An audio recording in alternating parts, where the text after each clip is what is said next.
Welcome to this event. This is my name is Marco Chelo. I'm the co-director of the New York Jazz Workshop, a community-based music school that I started with Mark Momas 6 years ago. We are proud to introduce the eclectic, wonderful composer pianist Jean-Michel Pilc, our latest member of our faculty. You meant electric, right? Electric. It's Jean-Michel, I believe, moved to New York in '95, if I'm not mistaken. So I wasn't born yet, but I moved. it's a New Yorker, even though he likes to keep the French accent. I don't have much of a choice, to tell you the Like truth. me. But, yeah, exactly. My kids make fun of me for that. So. Daddy, can you say dollar the right way? No, I can't. How many kids do you have? I don't know. Many of them. No, honestly, I have two. Twins. Two kids, and they go to school in New York? Yeah, they go in Brooklyn. Uh-huh. Brooklyn. So thank you for doing this, and Sure. thank you for being here. We all love jazz, and this is a labor of love. It's not really a commercial school, a commercial operation. All the money we make goes to the teacher, the rooms, and it's basically a labor of love. And So what about that big house that you bought? Like, that is my second job. and I like your Rolls Royce, by the way. Yeah, It's a yeah, beautiful yeah. car. So you actually talk about music being a labor of love in your book, and you kind of contrast discipline with artistry, and even though some people think they go together, like if you're an athlete, you run every day in order to get better. You talk about music in a different way. You say that's art. So, okay, can you explain that for me a little Well, bit? I explained that discipline to me means two different things. It means when, for example, to play a piece like Schumann's piece, I have to have this. I have to go and practice it and learn it and work on the passages that I, have problems with. So some difficulties, technical difficulties, musical difficulties. Play it again and again and over again until I really feel it. So it requires discipline. It requires work. It requires sweat and effort, and sometimes you disappointment, and you go back to the piano the next day, etc. So that's what I call discipline in the first sense. Discipline in the second sense is what I call a discipline, like law, for example, or medicine and stuff like that. And I'm not saying music is superior to those things. I don't believe that at all. I think everything you do with passion is the same level. It's for somebody who's passionate with the medical science, it's as passionate as I am passionate with music. So I don't make any hierarchy. But I'm just saying that some stuff you learn. When you learn medicine, you learn everything. You learn many things by heart.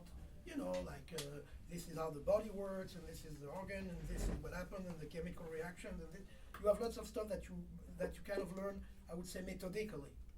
I think in an art you don't learn methodically. You don't even know what you have to learn. Actually, that's the first issue. That's why I say art to me is really the discipline of the unknown, which means every morning you wake up and you say, okay, what should I do? When you learn medicine, you open your book at chapter 3 and you're like, okay, today I have to learn this. Tomorrow I will have to learn, the liver, and the day after I will have to learn, I don't know, the brain. And you know exactly, what you have to learn in order to really acquire your... In music, that's not true. You don't know what you have to learn. And is that true just for jazz or for No, music it's in true general? for any art. Even It's true classical for music. painting, sculpture, literature, anything artistic, you have no idea how to go for it. You just know you want to do it. There is a passion inside of you. But the truth is, if you say, okay, should I learn music like Beethoven or should I learn it like Jimi Hendrix? Obviously, that gives you two different paths that have absolutely, strictly nothing to do with each other. And both were geniuses. So you're like, what should I do? There's not one way to do it. There's infinite ways to do it. And every morning, you have to figure out what's best for you. And you're in a zone of mystery and unknown. And many people don't realize that and want to think that music is a discipline that you learn bit by bit with theory and rules and truth number one, truth number two, and I think nothing is further from the truth actually than that. Art is about the unknown. You don't know anything. Every morning the mystery is complete again, and you have to go to your instrument and figure it out. You know? I guess some scientists probably work like that when Yeah, they it's true, absolutely. discovering the universe. Or Yeah, it's absolutely true. And I say it in my book, I say, when Einstein had that intuition about relativity, it's very similar to a musician who suddenly wakes up and hears something, you know. Of course, yeah, I think there are elements of that in all disciplines. And, you know, in a way, being a scientist like Einstein is an art, you know, it becomes an art in a way, you know. So it's not like, you know, what I'm saying is a bit simplistic, but I think the main thing that I wanted to explain to people is that music is not about theory, it's not about receipts and truths and stuff that you know in advance that you have to learn. It's about the unknown, and it's a big mystery that you have to go back to every day, you know. That's what I wanted to convey to people first and foremost. Okay, that's very interesting. We have a mathematician here. We have John Dalton. I'm a mathematician too. You're a mathematician Yeah, too. I mean, I used to be. Now my brain is kind of fried. But I used to be really good at math, and I actually did some scientific studies and had a pretty good level at it. But you know, There are correlation of. I'm sure there are some remains somewhere, but it's very, it's you know, you would have to really like do a kind of a software restore to get it back. You know, I guess it would probably come back. Okay, so what will be your suggestion to a student that is been, you know, learning all the foundations, all the scales, all the intervals? What he needs to do to actually make music happen instead of sounding like a Well, I would say automaton? he should not learn the intervals and he should not learn the scales. What he should do is learn how to speak. Because the problem is that if I tell you what's your native language? Italian. Okay. So, okay, I want to learn Italian. What would you recommend to me? Buy a book of Italian and learn all the rules, or go to Italy and speak with people as much as I can? Speak with people. So that's the problem, is that I saw my kids learn French and English simultaneously, and now they speak both pretty well, not perfectly, but well, and they don't know what a word is. I mean, now they know, but like a year ago they didn't know what a word is, they didn't know what the word rule meant, they didn't know what syntax means, they still don't. They don't know what grammar means, but they still speak. Actually, they speak English better than I do, without knowing anything about English, they just speak. So if I started by telling them, hey guys, you have to know the syntax before you speak. 3 years old, good luck. So what I'm saying to my students is, you know, intervals, scales, and it's useful, we'll talk about it later, but if you cannot speak, it's not going to help you. Learning the syntax of a language that you cannot speak is not going to make you speak the language. So you have to learn by oral tradition. You have to learn actually the most simpler way, the simplest way possible is by listening to music, singing it, tapping the rhythm, singing, imitating what you hear, going to the instrument, trying to play to imitate it, then maybe, oh, what if I play it in another key? It's a language learning process. I'm actually writing another book about it right now, because I realized that even with this book, I wasn't talking about it that much, and people still think that they have to learn grammar before they can speak. No.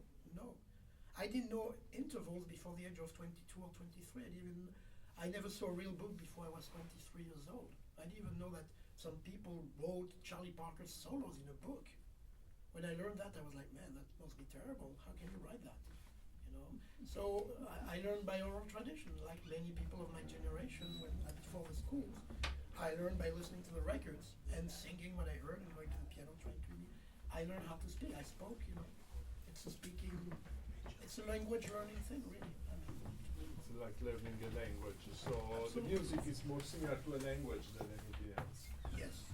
It's not only that, because you can know the language and still not make music. We're going to another place here.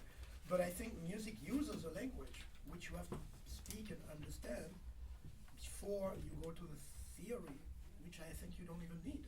I don't think Errol Garner or Louis Armstrong ever needed theory to make, or Jimi Hendrix, they didn't need theory to do what they did. So I don't think Tchaikovsky once said, Tchaikovsky was a great composer, as everybody knows, said once, I cannot analyze music. I know nothing about theory, and I don't want to know anything about it. And look at what he wrote. Right. So yes. That's pretty amazing. I often have conversation with people about talent, and they say, when people say, "Oh, but I don't have the talent. I cannot do it." I guess there are two levels. This is my opinion. I may be wrong. There is the learning of the language, and then becoming a famous writer. I think everybody can learn the language. Not everybody necessarily is going to become Tolstoy, but the idea. Thank God, because we feel only Tolstoy. Right. Okay. Or Proust or whatever. But the idea is that I think there is a misconception that I'm not talented, I cannot learn that. I think anybody can learn some basic language skills, and then they may not be great. But I knew some people who were really tone deaf. I think the problem is not exactly that. I think it's a problem of affinity, which means, for example, when I was like 3 or 4 years old, I listened to Tchaikovsky. By the way, my parents put some records, Casse-Noisette, Nutcracker, and stuff, and I loved it. I mean, it was love immediately. I loved it. And when I listened to jazz, in my early age, like when I heard Big Spider Baker, Louis Armstrong, Django Reinhardt, I was like, oh my God, I was like weak at the knee, like my heartbeat got fast. I remember it's like falling in love with someone. Really, it was very similar. Some people are not in love with music. They just, they like to listen to it like that, but they're not in love with it.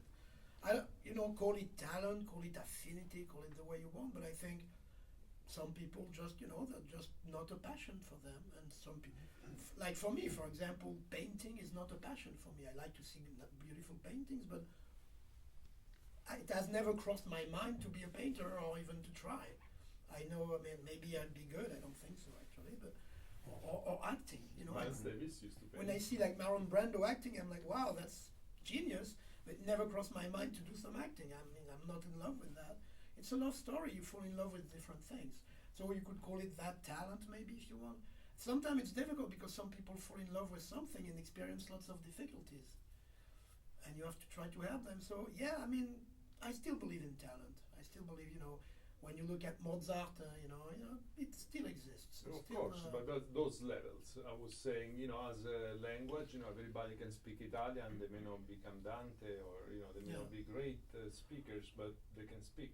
Yeah, but I think language, like Italian or French or English, spoken language, is something more universal. I mean, we've all been kind of designed to do it, except for, of course, people who have problems with it, like physical, But mostly 90-something% of people, they've been like built to speak. I saw my kids learn how to speak. You can see that they are like programmed to speak. To make music, I don't think it's as universal as that, same as painting. I think it's more, maybe it's not as universal because, language is something you need for survival. It's a survival thing. It's an evolutionary thing. Music or art is maybe not the same thing. Visually. So I still think some people are gifted for different things. Maybe it's not very politically correct to say that. Maybe it's a little bit old-fashioned. But I do see people who are like, I see kids in my kids' classes who draw like crazy already.